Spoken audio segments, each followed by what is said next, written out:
But on June the 26th of last year, I made an announcement to my family. I told them that I had written 41 books. Many of them I have been blessed to have appear on bestseller lists all around the world. And that I was not going to do that anymore. I had completed that part of my life, and I had some other things that I wanted to do, and I wanted to just sort of take it easy now. I'm 72 years old, and I don't want to have that that pressure to face those empty pages over and over and over again, as I've been doing since I was in my 30s. That was June the 26th. On June the 27th, I woke up and I began writing. And I wrote, excuse me, and I wrote, and I wrote, and I wrote for the next 5 months. And I couldn't stop, because there is something inside of me that is a calling. There is something moving the pieces around that is bigger than who I am and what this ego of mine says. And it's getting in touch with that inner drive, that part of us that says, this is what you're here for. This is what you came into this world to be. I was being interviewed by the New York Times about a decade or so ago, and there was also a gentleman there who's a very famous writer. His name was Arthur Miller, perhaps the most famous American playwright of the 20th century. You've all read Death of a Salesman and The Crucible, and so many others. And Arthur Miller was 91 years old at the time, and he was asked the question, are you working on another play? And I'll never forget his answer, because it inspired me in many ways. He said, I don't know, but I probably am. But I probably am. That there is something that calls all of us here. And I just want to speak a little bit about that in the time that I have here this morning. There was, I have said that if there is, I wrote these words out last night. If there is intelligence behind life, and there is every reason to believe that there is, or that there may be, and think about that for a moment. If there's intelligence behind life, and all of science points to the fact that there is some kind of an intelligence behind life, behind this body that you were hearing about in the last hour, that there's something mystical, if you will. And I brought with me just a quote from the man who won the Nobel Prize for Physics. He was Einstein's greatest teacher. He was considered the father of modern quantum physics. His name was Max Planck. And on receiving the Nobel Prize for Physics, this is what he said. He said, as a man who has devoted his whole life to the most clear-headed science, to the study of matter, I can tell you, as the result of all of my research about atoms, this much, that there is no matter as such. That all matter originates and exists only by virtue of a force which brings the particles of an atom to vibration and holds this minute solar system of the atom together. We must, as scientists, all assume that behind this force is the existence of a conscious and intelligent mind. This mind is the matrix of all matter. This divine intelligence that is behind everything that is working in this body that we are so consumed with and so concerned about, and how to keep it healthy. that there is something beyond that. One of my favorite poets once observed, he said, what if you slept? And what if in your sleep you dreamed? And what if in your dream you went to heaven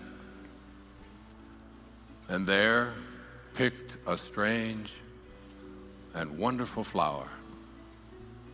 And what if when you awoke, you held that flower in your hand? Ah, what then? Samuel Taylor Coleridge, who wrote The Rime of the Ancient Mariner, and I wonder when I ask that question, I've done it on a couple of my public television specials, to ask that question, do you really believe that such a thing is possible? Because as I wrote out last night, I said, if there is intelligence behind life, and there is every reason to believe that there is, then all of that intelligence must be innate in each creation of that intelligence.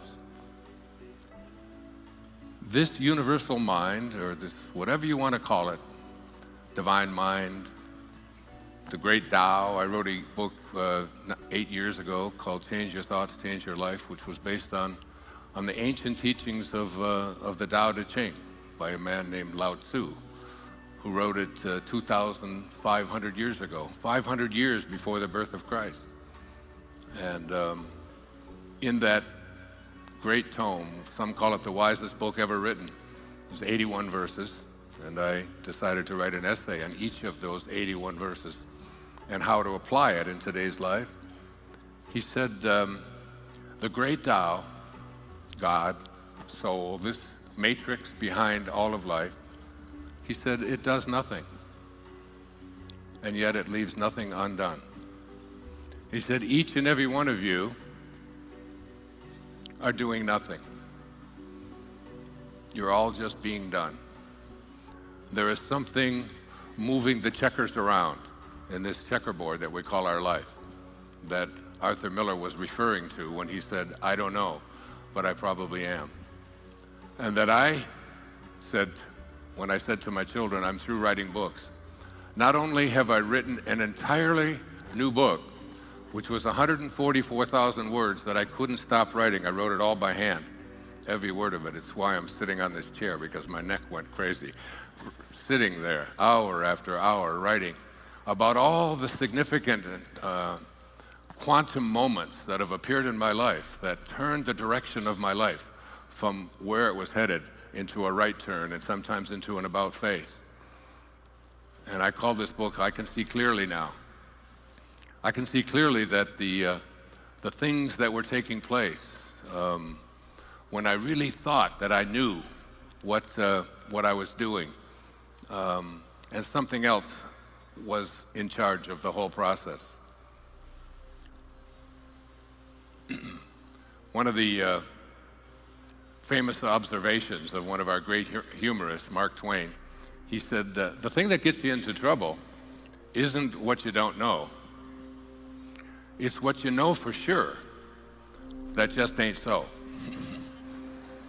And there's so much of what we know for sure that just ain't so. Just like what I knew for sure that I wasn't going to be writing. Not only have I written another entire book and looked at all of these significant factors and features that were really at play, moving me about, but I've written another book on top of that I'm about 3/4 of the way through, based upon how to apply the Bhagavad Gita, the great song of the Lord that Gandhi based his life on, and how we can apply it each and every day of our life. So there's a wonderful poem I want to share with you that reflects what Mark Twain was saying, that it's what you know for sure that just ain't so. It's called The Cookie Thief. It was written by Valerie Cox. A woman was waiting at an airport one night with several long hours before her flight.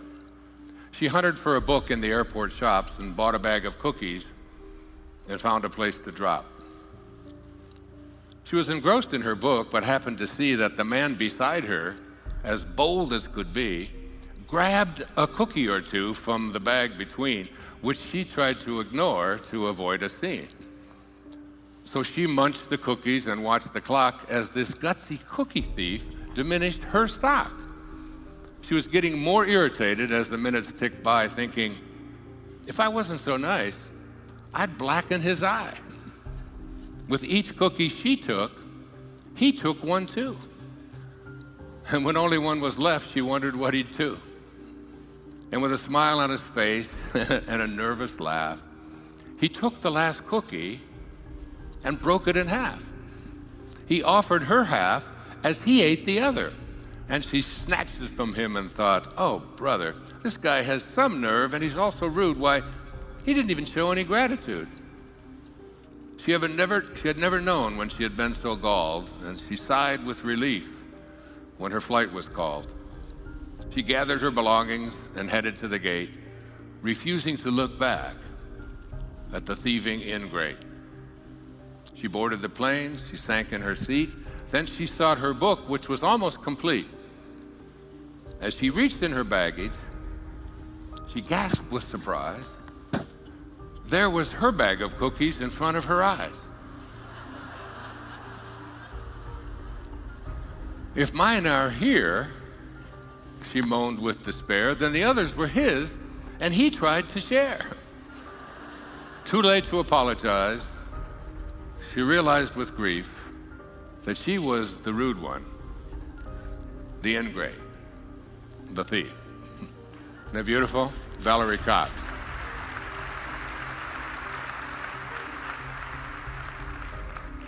As I went through the significant moments and the significant things in my life that have brought me to this place in my life, I realized that I've been in some kind of ascended master training since the time that I was born. That if every single one of us come from this divine intelligence, which all of the quantum physicists tell us do, that particles themselves do not create particles, that everything comes from energy. This great program, all done through Salesforce, who with your CEO, who I'm sitting next to here this morning, this was an idea. This was a thought. Everything, William Blake said, everything that now exists was once a thought, which means that everything that is ever going to exist must also be a thought. And the greatest gift that we've been given is this great gift of our imagination. And if we can't put something into our imagination and be able to create it, then it isn't going to be able to become hardened into an objective reality where now over 100,000 people sign up for such a conference as you're attending today. It all starts with an idea. I just watched the film Jobs the night before last in my hotel room.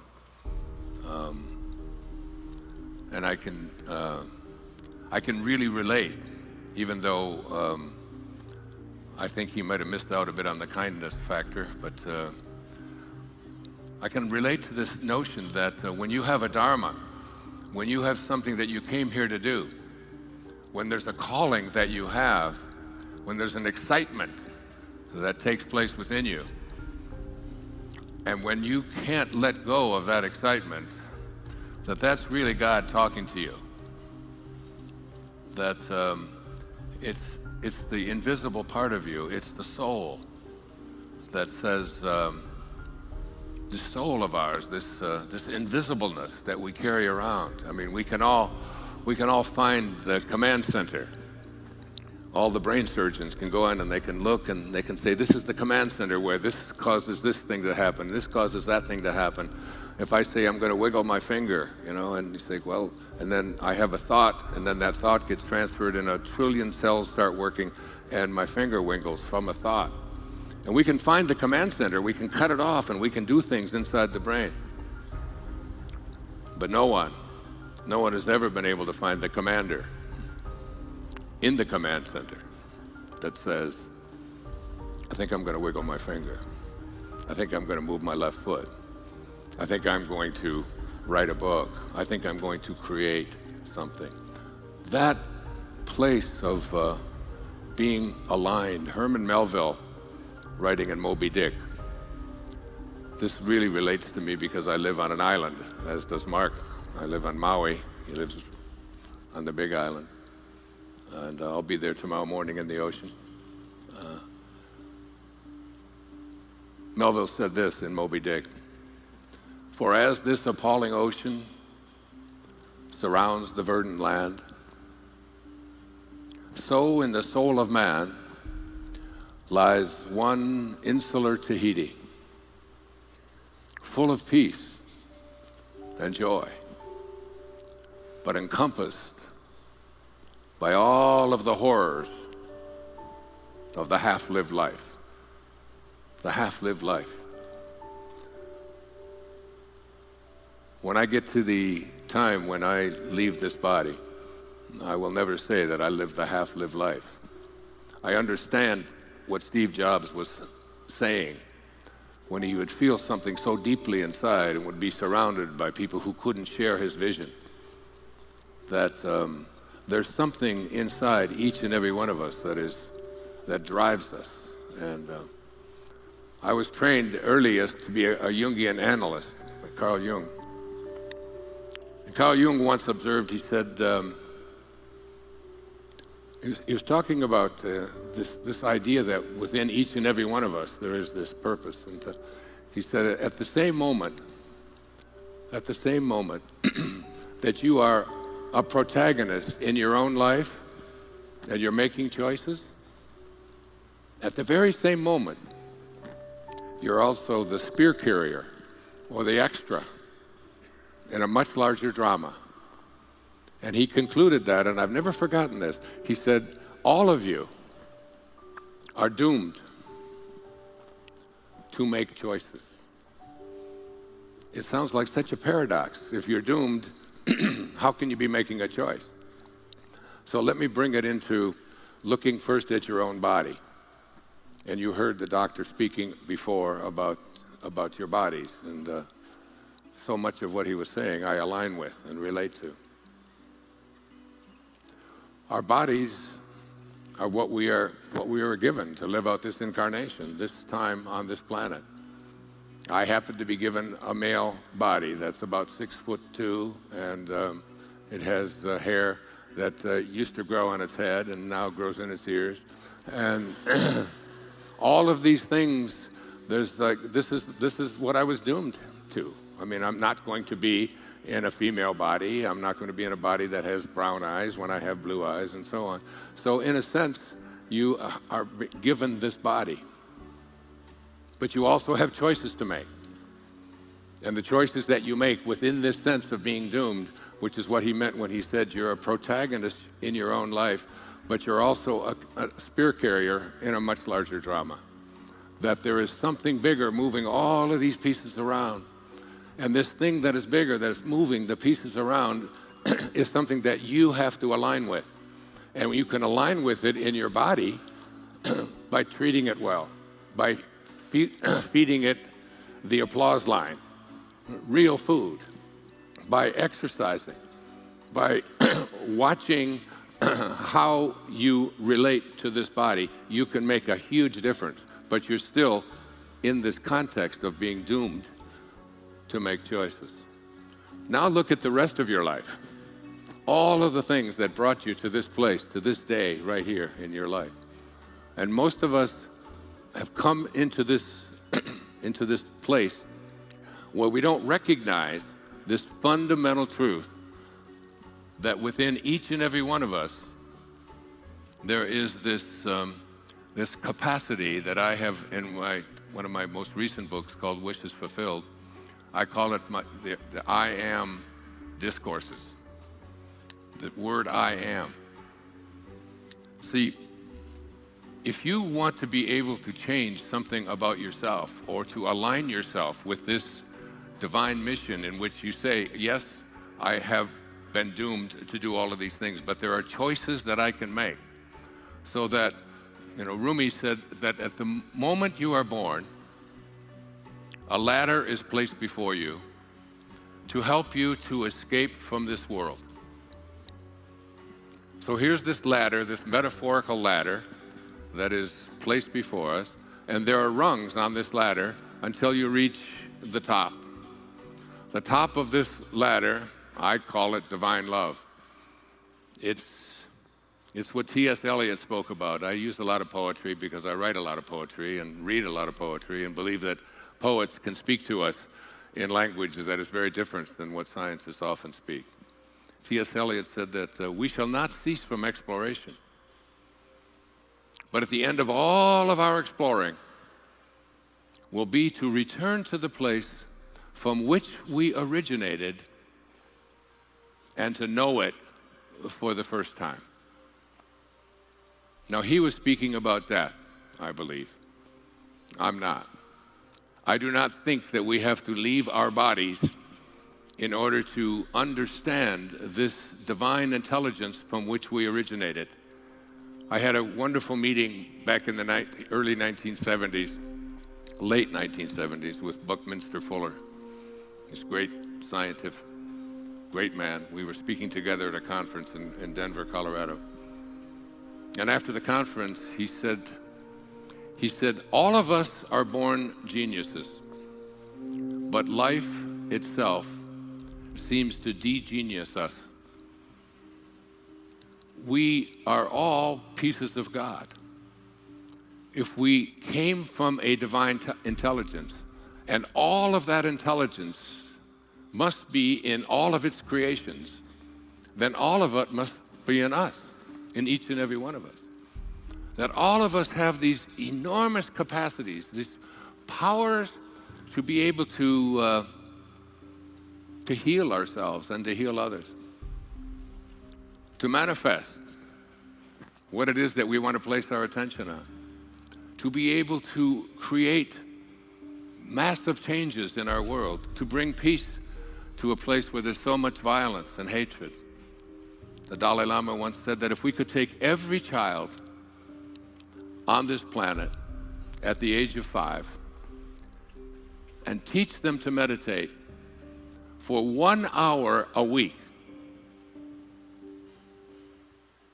we could eliminate all violence that exists on our planet in 1 generation.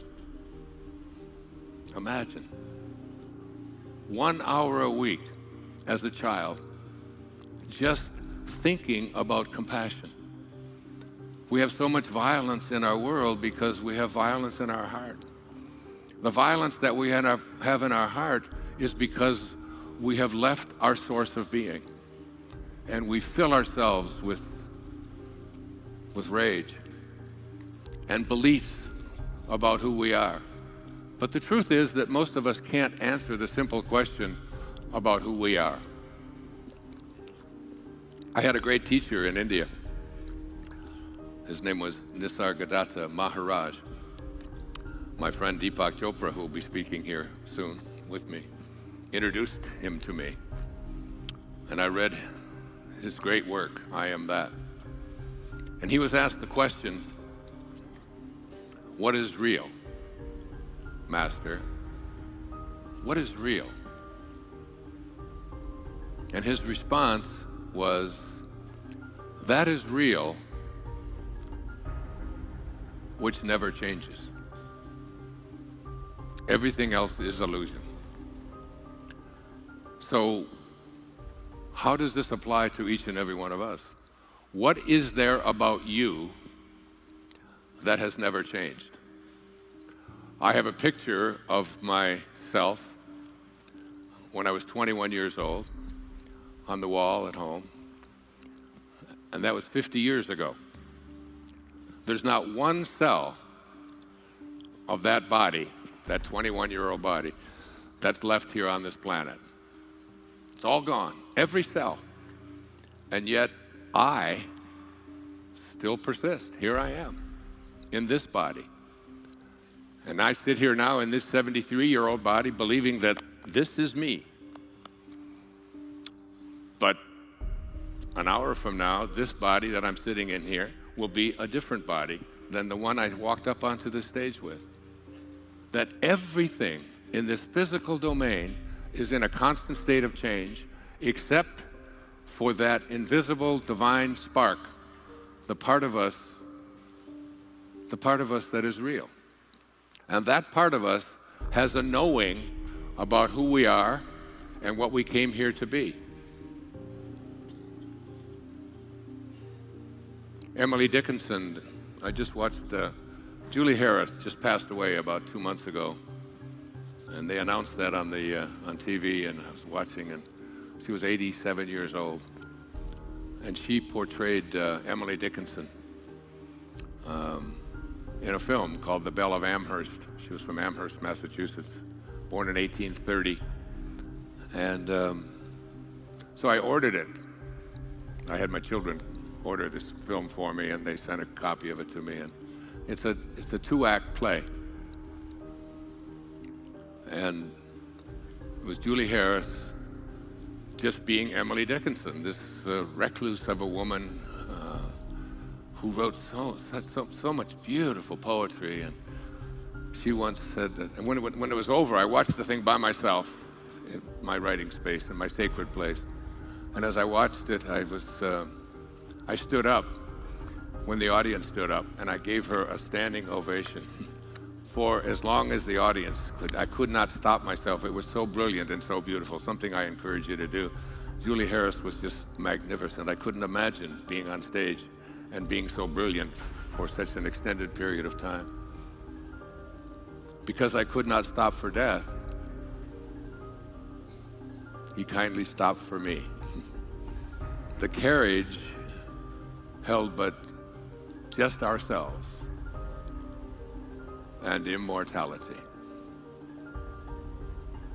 This quiet dust, she would say, holding up a handful of dust, this quiet dust was gentlemen and ladies and lads and girls, was laughter and ability and sighing and frocks and curls, this passive place, a summer's nimble mansion where bloom and bees fulfilled their oriental circuit, then ceased like these. My beautiful mother passed away last July 22nd. And 2 days later, after she was cremated, she was 96 years old, they gave us an urn with her ashes in this urn. And I held this urn up, and I look at it and I say, surely this is not my mother. Not this handful of dust. Surely all of you are not what your ego has convinced you that you are. All of my accomplishments, all of my possessions, my reputation, how I'm regarded by others, all that I own, all that I've created, this great company, surely you're not these things, because they're not real. They're not real in the sense that they're always changing, just as your body is always changing. Surely that's not you. And coming into contact with who you are is the lesson that I learned in writing I Can See Clearly Now. I lived in an orphanage the first 10 years of my life. My father walked out on his family. My mother had 3 boys in 4 years by the time she was 22. And I was born in 1940, and my brothers were born in 1938 and 1936. My father just decided that he couldn't handle this. He was an alcoholic.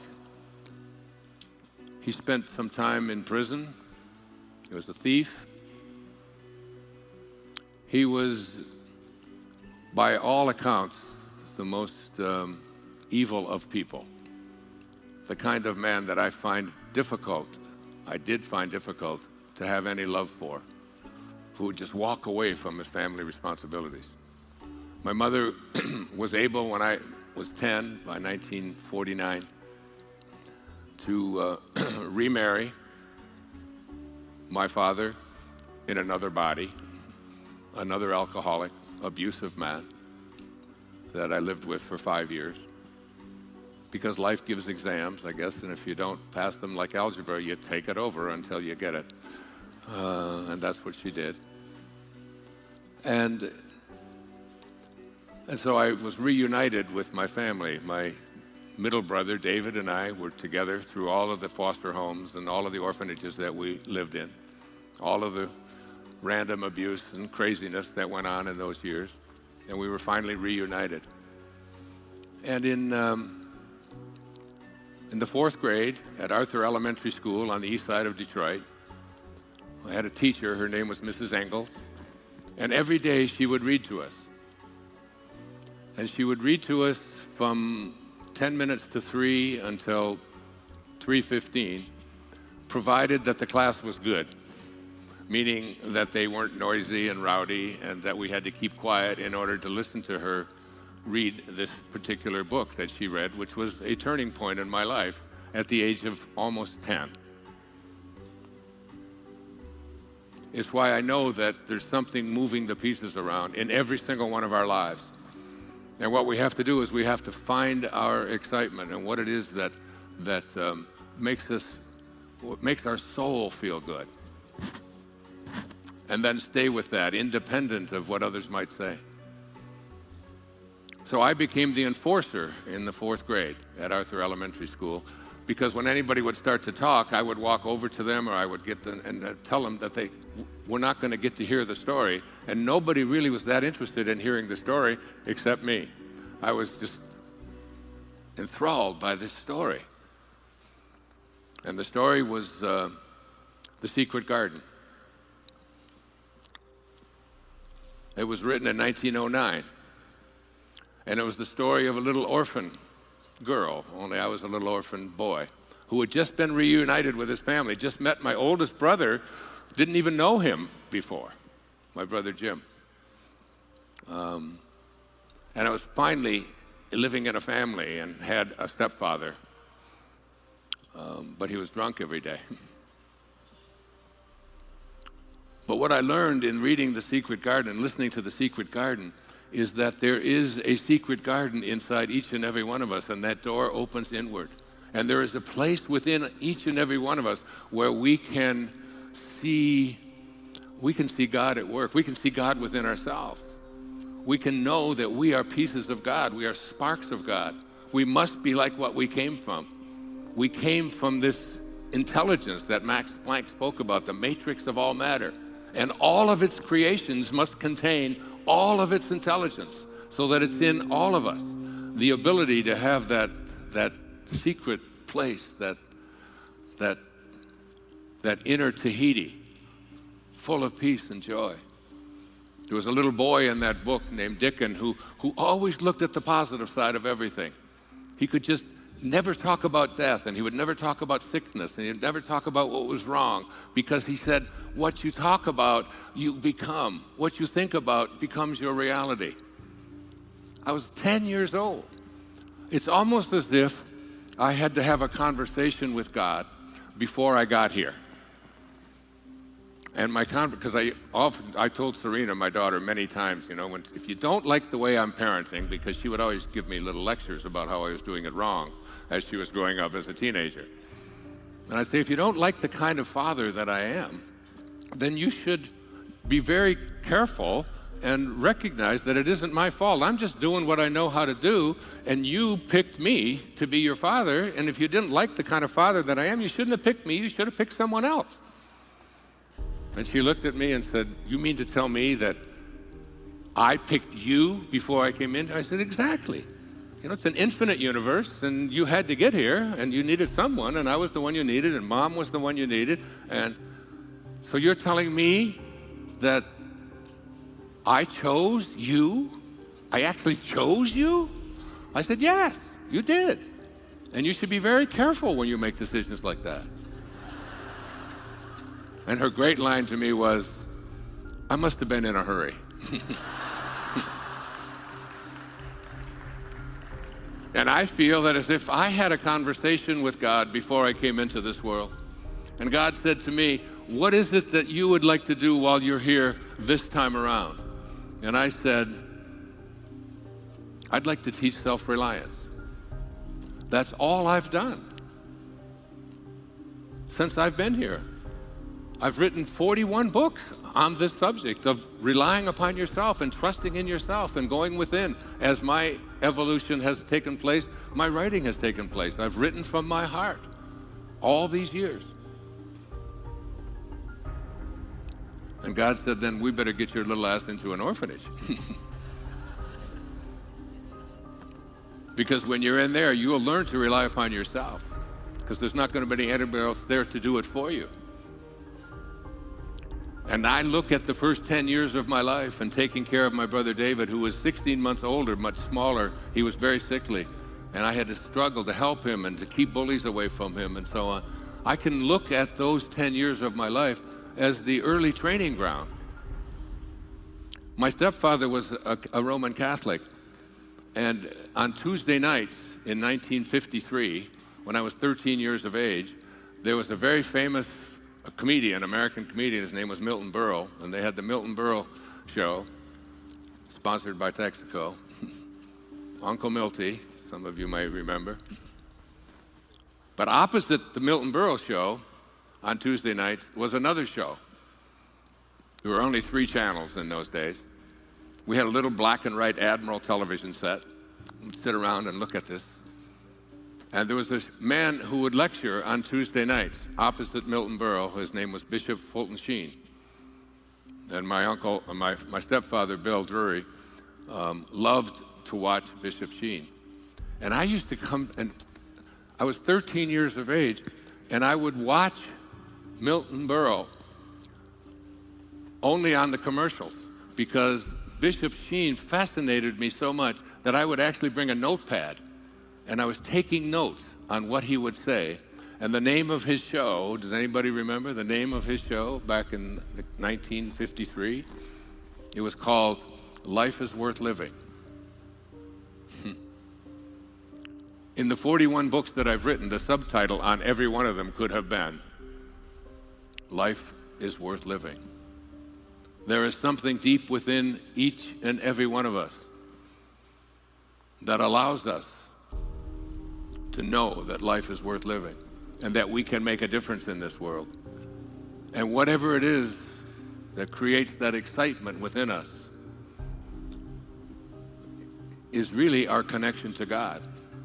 When Muktananda, the great Indian saint, would have people come to his ashram, and as they would enter the ashram, he would ask them the question, do you know the difference between good and God?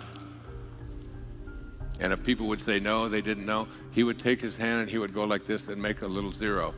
And he'd say there's zero difference between good and God.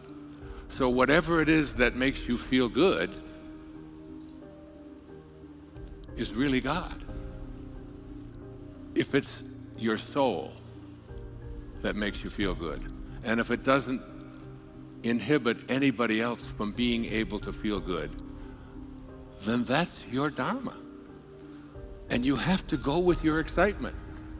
I suspect that this company wouldn't exist if there wasn't somebody that had an idea inside of them that made them feel good about how can we help to transform people's businesses so that they can live more successful and happy lives. But the greatest success definition that I've ever heard happened when I was being suspended from high school for speaking up about some things that they didn't take nicely to in high school. I had to fill out some forms about my father's name, my mother's name, and it was always very confusing. I never knew what to do with that, so I just wrote, "That's my business." And instead of them asking me why I would take such a stance, they sent me to the office, and I had to sit on the bench and wait for Mr. Wolf, the principal, to pass his judgment, and then he would make my mother come. And while I was sitting there waiting 3 days, they had a little book there written by Henry David Thoreau called Walden Pond. But at the back of that book was an essay on the necessity of civil disobedience.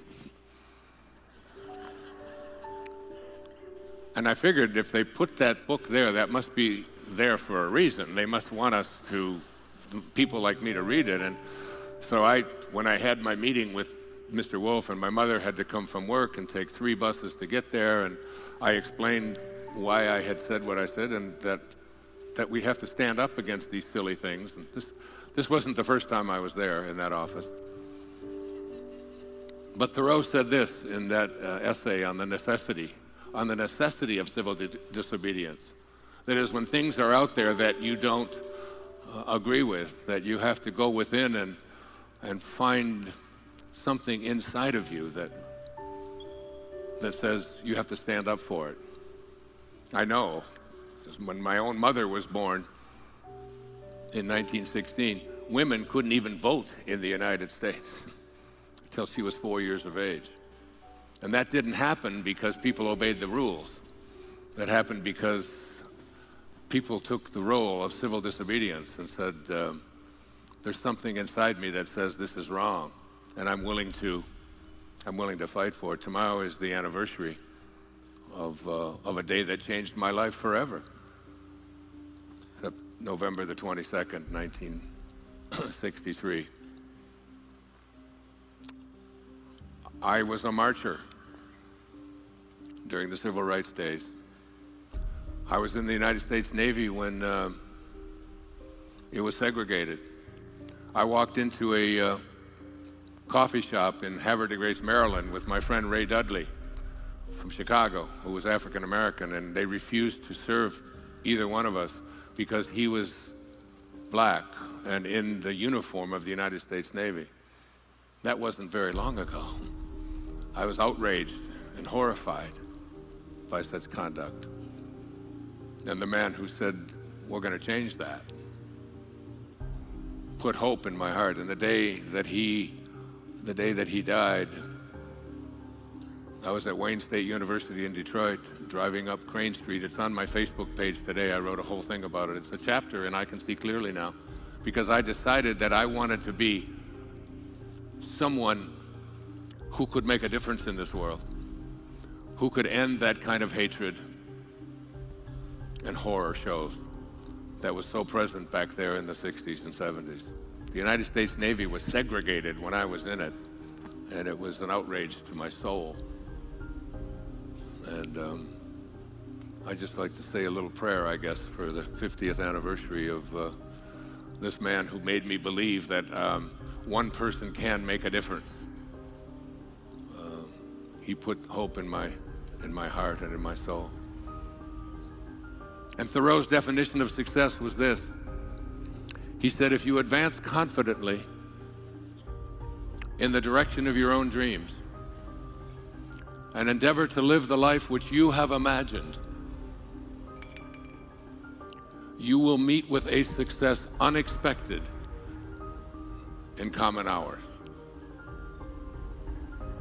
That's what my life has been about. It's been dedicated to this idea of advancing confidently in the direction of my own dreams and endeavoring to live this life which I have imagined. And the key word there is dreamed and imagined. Your imagination is your greatest gift. Anything that you can place into your imagination can harden into a reality if you follow very specific principles. I outlined them in detail in Wishes Fulfilled. If you begin to assume the feeling of a wish fulfilled, if you begin to know within your heart that what it is that you came here to be and came here to do. I was so blessed as a young doctoral student to have as a mentor a man many of you read when you were in college. His name was Abraham Maslow. He's most famous for his hierarchy of needs. At the top of this pyramid, he said, there is something inherent in each and every one of us. The base is just our needs to take care of our bodies, to feed them well, to give them enough rest, to do all of these kinds of things. And then our needs to belong, and our needs to fit in, and our needs to be loved. These are all part of this hierarchy of who we are as human beings. But at the very top is this apex, this little corner of the pyramid. It's called self-actualization. To actualize your life in the way that you came here to actualize it. And Maslow said that there are certain people who come into this world who live from a self-actualized perspective. And there's certain things about them, there's certain qualities that they possess. There's a certain way that they go about their life. And that they're very seldom understood. I thought about that a lot the other night as I was watching Jobs. I think about it as I was sitting next to your CEO, Mark. And I think about it in terms of my own life. Because so many people are willing to come into your life and tell you what your dharma ought to be. That you should be doing this. That you should live that way. That when you place your thoughts on what other people want for you, or when you put your thoughts so much on what you don't want, or what's missing, or what you can't have. And self-actualized people don't think like that. The day that I became acquainted with Dr. Abraham Maslow was because the principal in the school where I was a school counselor got the flu. And she changed the whole course of my life that day when she got the flu. Because she got the flu and was sick, I had to address the entire parents group of the school that I was teaching at in Michigan, Mercy High School. And the day after Labor Day, in 1966, I addressed the students and their parents on what I had a vision for what the school year was going to look like. I was 26 years old. I had just received my master's degree and was ready to peruse all of the different ways of studying for a doctoral degree. I was going to study Jungian analysis. I was going to study Skinnerian approach to psychology. I had all of these ideas on what I wanted to do. And a girl named Nancy Armstrong walked into my office. Now, these are quantum moments. Maslow called them peak experiences. She walked into my office, and I look back at this as I wrote I Can See Clearly Now, and I think about this so profoundly. It was like she handed me a book. It was a compendium of great contributors, Yeats and Freud, and I mean every scholastic area of inquiry was in there. There was about maybe 80 or 90 essays in there. And she said, my mom heard you speak last night, and she was so taken by what you said that she got this book because she's a member of something called the Book of the Month Club. And the Book of the Month Club gives a bonus to people for buying so many books, and they gave her this, and she's never going to read it, but she thought because of what you said last night, you would like it. And I read this collection of writings, and I looked at it, and I thought, this is interesting. And that afternoon, I was to go down and file my plan of work for my PhD program. And rather than drive down and face the traffic going into downtown Detroit, I was at the University of Michigan and Wayne State University. I sat and read an essay called The Whole Man by Abraham Maslow. And Maslow was the first person that I'd ever seen in the field of psychology who spoke about we should not be assessing who human beings are and what they're capable of doing based upon what's missing or what's wrong or what they can't do or their weaknesses. We shouldn't study neurology, neurological disorders. We shouldn't study how psychotic people are or how neurotic they are. We should look at the greatest achievers who've ever walked among us know that they all came from the same intelligence, and recognize and help people to find that within themselves. And as I read this essay, I was so taken by it, and he talked about the qualities or the characteristics of what he called self-actualizing people. And he said the number one quality and characteristic of these people who live at the apex of what he called self-actualization, who are way beyond just taking care of their biological needs, who are way beyond their social needs, who are way beyond needing to be loved and so on. These are people who came here with a purpose. These are people who have a dharma. These are people who won't let anyone else determine what it is they're going to be. He said the number one quality of these people is that they are independent of the good opinion of other people. They listen to an inner voice that only they can hear. They have a soul inside of them. Their soul, I wrote this out the other night about the soul. The ideal of the soul, this inner part of you that says, I think I'm gonna, the commander in the command center that's in each and every one of you that is processing the words that are coming out of my mouth, not this body that's sitting there. It's gonna change, and it's gonna be something different. Every minute, it's gonna change and be something different. I'm talking to your soul. I'm talking to the invisibleness within you. The ideal of the soul, the thing that it aims for, is neither knowledge, nor light, nor happiness. The ideal of the soul, the ideal of your innerness, who you are, not this body you're in, but who you are, the observer to that body, is space. It's immensity. Why? Because it's infinite. And why is it infinite? Because it's not finite. It's either finite or it's infinite. Finite means it begins someplace and it stops someplace. Where do your thoughts stop? Where does your soul stop? It doesn't. So therefore, anything that's inside of you that is infinite has got to expand. It has to expand. It needs to keep growing. And anytime you try to put it into a box or compartmentalize it or tell it what it ought to be, you know, all of you, I don't know all of you who are parents, but you've all heard your kids at one time or another say, "You're not the boss of me. You can't tell me what to do." You've all heard this, right? You all said it yourselves. When I was a kid, I was called a scurvy elephant, because when I came home from school, I asked Mrs. Scarf, the lady that I was living with at the time, "What's a scurvy elephant?" She said, "Where did you hear that?" She said, I heard Mrs. Poole telling the principal that Wayne Dyer is in her classroom and that he's a scurvy elephant. She got on the phone, she called the principal, she said, "That's Wayne, he never gets anything right, he gets everything mixed up." She didn't say he was a scurvy elephant in her classroom, she said he was a disturbing element in her classroom. Your soul is a scurvy elephant. That inner part of you that wants to expand, it has a theme song. Ready? It was sung by Bing Crosby. It was sung by Roy Rogers. "Oh, give me land, lots of land, and the starry skies above.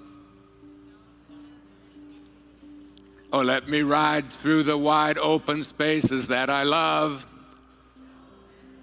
Don't fence me in. Don't put a fence around me. Don't put me into a box. Don't tell me how my life ought to be. I came here with a purpose. I came here with something that I have to do." That's your soul speaking.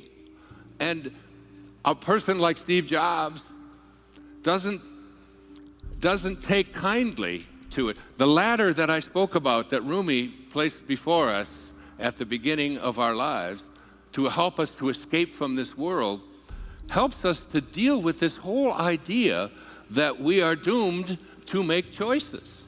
Yes, our physical body is what it is, but we can make choices about it. Yes, our spiritual body, our purpose, our dharma, what we're here for, it's also doomed, but we make choices. What are the choices? You came here to be a great artist. I did a whole film on this. It's called The Shift. And this whole idea is that you came here to be a great artist. Do you pick up a paintbrush?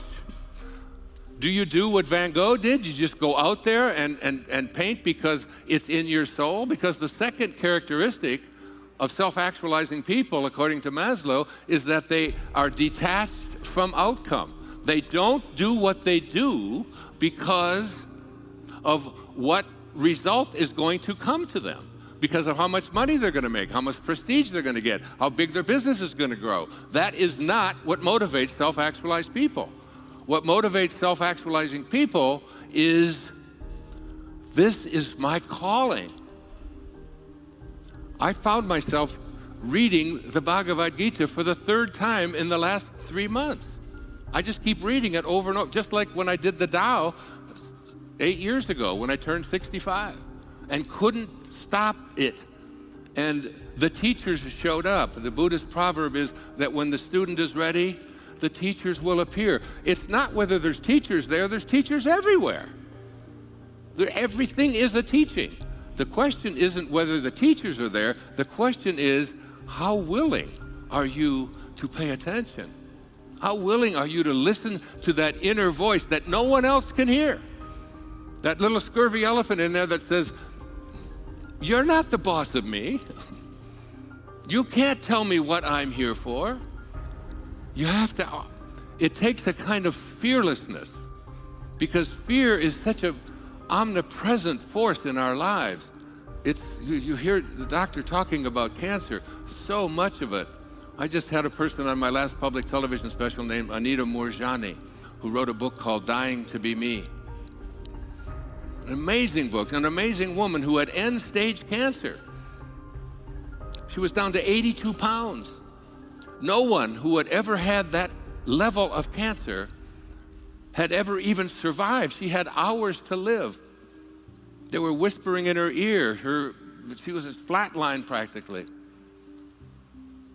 And she, from the other realm, from the other vision, was told by her father, who had passed 10 years before, you can go back. You have something to teach. And she didn't want to. Now remember what Mark Twain said, and remember the cookie thief. It's not what you don't know that gets you into trouble. It's what you know for sure that just ain't so. My philosophy has always been, have a mind that's open to everything and attached to nothing. Open to everything. All things are possible. Jesus said it so beautifully in the New Testament, I don't have to say it. With God, with your highest self, with this place of divine love, all things are possible. And when you have this knowing within, this is what I'm here for. This is the song I came here to play. Independence of the good opinion of other people, detachment from outcome. I do what I do because of the passion I feel. I am not here because of what you paid me to be here for. I am not here because of any need that I have to sell another book. I am not here for anything external to myself. I am here because I have a passion within me, the same passion that I felt 50 years ago tomorrow when the President of the United States, the man that I believed could change what happened to Ray Dudley and myself in Havre de Grace, Maryland, back there in 1961. That we can, when we get something into our hearts, a different kind of love. The great Peter Dunov, a great Bulgarian scholar and spiritual master, who Albert Einstein said of Peter Dunov, he said, the whole world bows before me. And I bow before Peter Dunov. Peter Dunov, in 1944, the year that he died, when the country of Bulgaria was overrun by the Nazis, was the person responsible for not one Jew being sent to the concentration camps, because he contacted the Tsar and was able to keep them from sending the people that were on the trains. It was a spiritual knowing. This man wrote over 250 books on something called divine love. A kind of love that I aspire to. A kind of love that is beyond the ego. The ego is this part of us that has edged God out, E-G-O. It's edged God out. Rabindranath Tagore, the great Indian poet, said, speaking of the ego, I went out alone on my way to my tryst. But who is this me in the dark? I step aside to avoid his presence, but I escape him not. He makes the dust rise from the earth with his swagger. He adds his loud voice to every word I utter. He is my own little self, my Lord. He knows no shame, but I am ashamed to come to thy door in his company. That's the ego. That's the part of you that says who I am is what I have and what I do and what I've accomplished and what other people think of me and how much I own. And all of those external things. Maslow said that self-actualizing people do not even see appearances. They see the unfolding of God in everything and everyone they encounter. Much like Mother Teresa, whose presence I was graced to be in 1989. She said, when she was asked the question on KTAR radio in Phoenix by Pat McMahon, my dear friend, is there anything I can do for you, Mother Teresa, to help you with the work that you have come here to do? And she said, no. I just came here to support the homeless shelter that was built here in Phoenix, where I stayed last night. He said, but Mother Teresa, I could raise money. This is a 50,000 watt clear channel station. We go all over the United States. Could I just do anything for your ashram in Calcutta? And she said, no, Pat. She said, stand up. She was about 4'10" herself. He said, Mother Teresa, we could raise money. She said, I'm not interested in raising money. I'm here to support the homeless shelter. He said, isn't there anything that I can do? And she said, there is one thing that you can do for me. She said, tomorrow morning, get up at 4 a.m. and walk out onto the streets of Phoenix and find someone who's living there who believes that he's alone. And you convince him that he's not. It makes me cry. She said, every day I see Jesus Christ in all of his distressing disguises.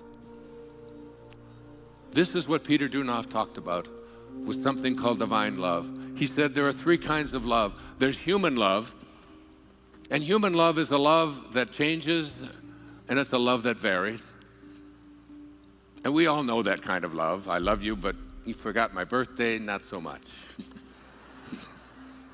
I love you so much last night, but today you didn't brush your teeth, you don't smell so good. Whatever, I love you. It changes and it varies. And then he said there's what he called a spiritual love. And a spiritual love is the love that never changes, but it varies. It's the love I have for all 8 of my children and for all of humanity now as well. I try to. It's my aspiration. No matter what they do or how they may disappoint you or whatever things that they may have done that you find anathema or difficult to handle, you still love them. You still love them. It's a love that never changes. Even the parents of the people who commit these heinous crimes, they still have love for their children. It varies. Yes, it varies. It varies even with our own children, but it never changes. But then there's a love that he called divine love. And divine love is a love that never changes and it never varies. It's the love that your source of being has for you, that invisible intelligence, God, source, divine mind, Tao, Krishna, Allah, Buddha, call it what you want. The opening line of the Tao says, the Tao that can be named is not the Tao. This is the kind of love that I aspire to teach. Where nothing but love comes out. The telling moment of my life occurred on the 30th of August, 1974, when I went to my father's grave after finding out he had been dead for 10 years. And I went there with a different intention on what I was going to do on his grave. I was so filled with rage and anger and hatred toward this man. But rather than do what I had gone there to do, some invisible, divine, organizing intelligence that moves the planets and grows your fingernails and beats your heart, that commander in the command center to which you are always connected, your I am presence, if you will, called me back to his grave after I cursed him for 2 hours on that Friday afternoon. And I stood there and I said, from this moment on, I send you love. Who am I? Who am I to judge you? You did what you knew how to do, given the conditions of your life. And when I left that gravesite, I was a completely changed man. Alcohol hasn't touched my lips since that day. I walked away from it. I got myself into the best shape of my life. I began running, and relationships began to change. The right people, the right woman came into my life. My children began to appear. Because when you advance confidently in the direction of your own dreams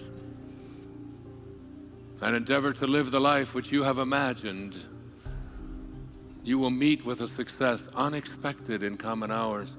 Everything about my life changed. My writing took on a whole different flavor. Before, I was stuck. I checked into a motel room, the Spindrift Motel in A1A in Fort Lauderdale, Florida, and I wrote a book that today has over 100 million copies in print in 47 languages, called Your Erroneous Zones.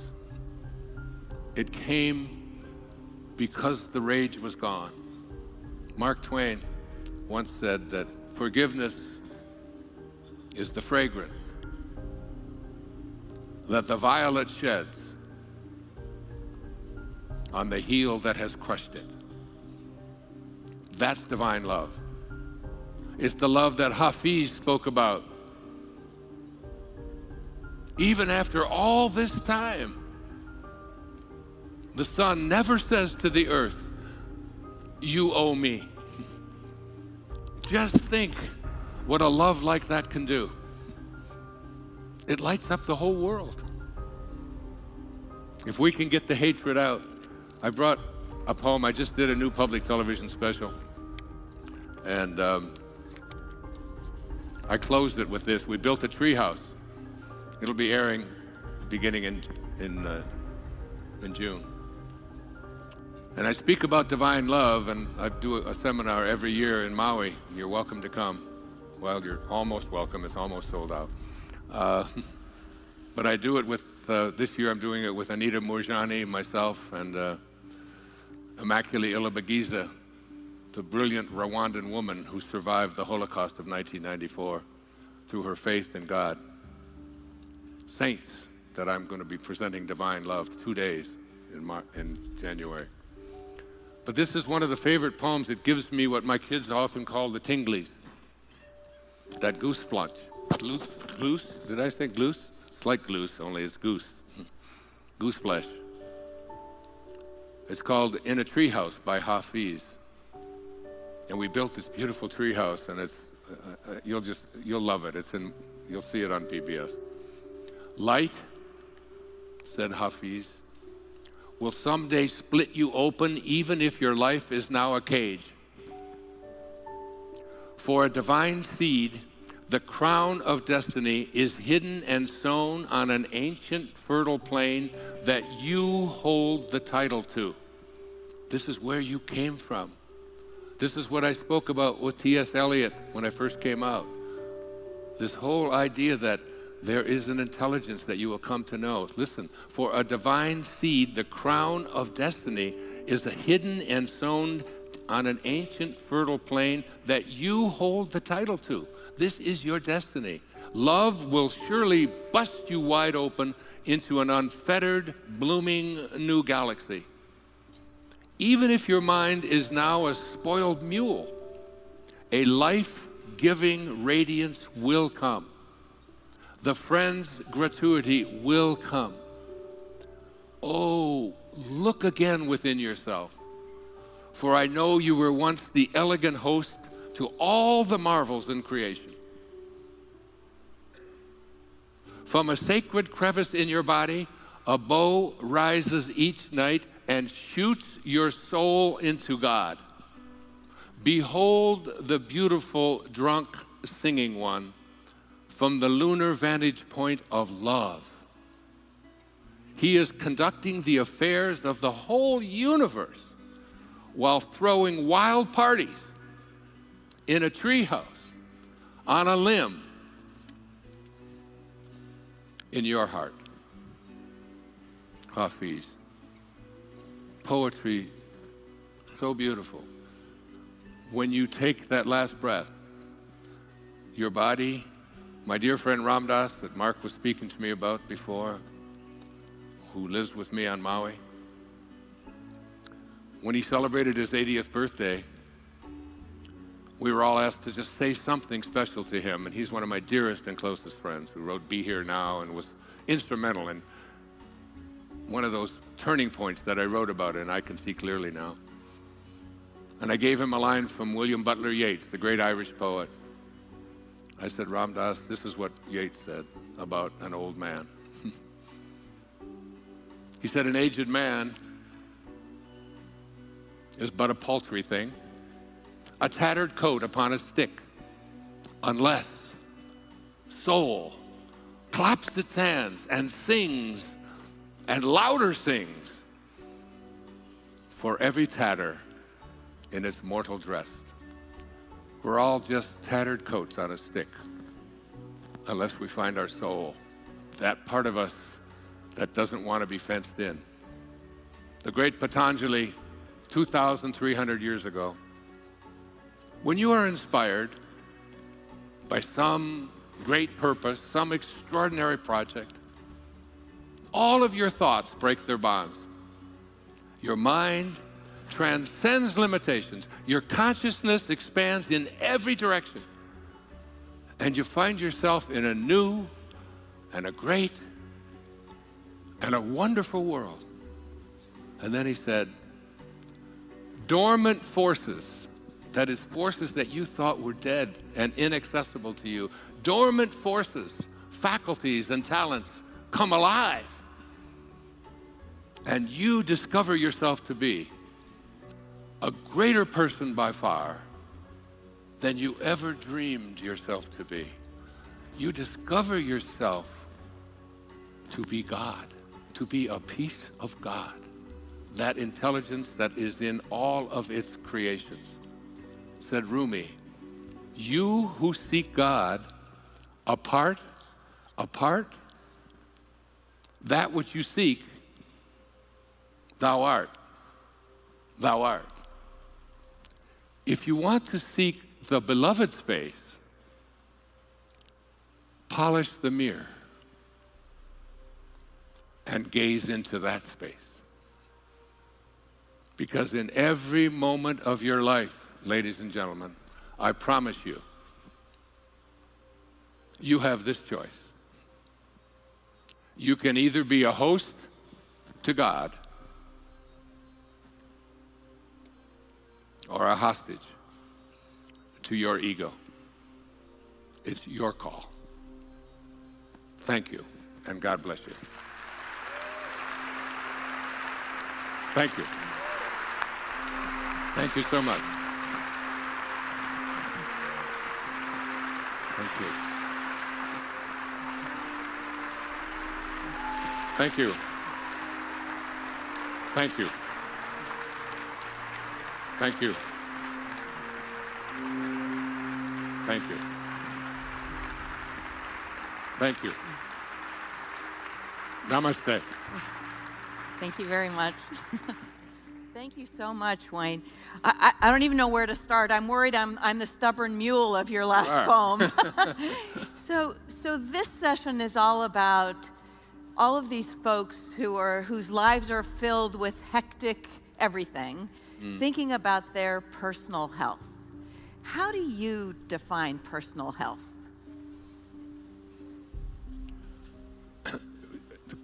The question is just whether or not you're aligned with your source of being.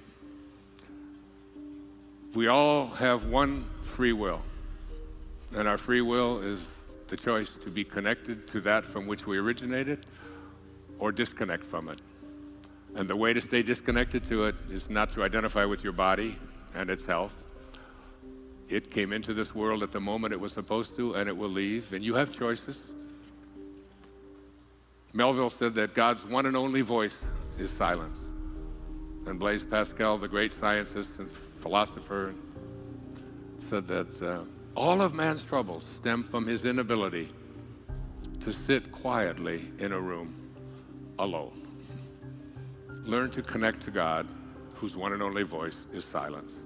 I do it every morning for 2 hours, and it's how I live. You'll find peace there. That's your inner Tahiti.